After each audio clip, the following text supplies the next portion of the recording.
We have reached the end of this unit on process modeling and data configuration at BIZUIT. Throughout these videos, we've explored the fundamental concepts and tools that BIZUIT offers to help us efficiently automate and manage workflows within an organization. We started with process modeling in BIZUIT Designer, where we learned how to define the steps that make up a workflow.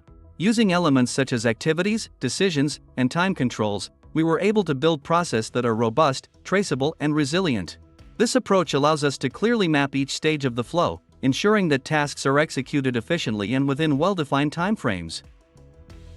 We explored practical examples, such as the reimbursement request process, where we integrated multiple activities, from capturing information through forms to interacting with external systems and evaluating requests. Each step in this workflow demonstrated how to structure and automate processes in BIZUIT, tailored to meet the specific needs of an organization. In the data model configuration section, we covered the parameters and variables that support process execution.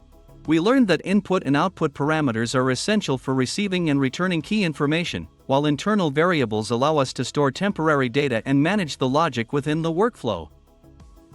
We also explore the different data types, from simple scalar values to complex XML documents, which enable the handling of detailed information in more advanced processes.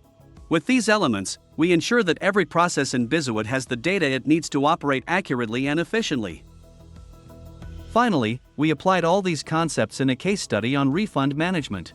This exercise showed us how to configure each step of the workflow and how data interacts within each activity, ensuring the process is completed correctly and clear feedback is provided to the user.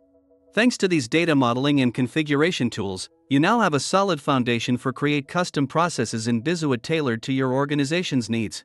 With this knowledge, you'll be able to optimize workflow, reduce execution times, and ensure efficient management of your processes. We hope you enjoyed this unit, and that the knowledge you've gained proves valuable in your projects. See you in the upcoming units, where we'll continue exploring the possibilities of BIZUIT and take process automation to the next level.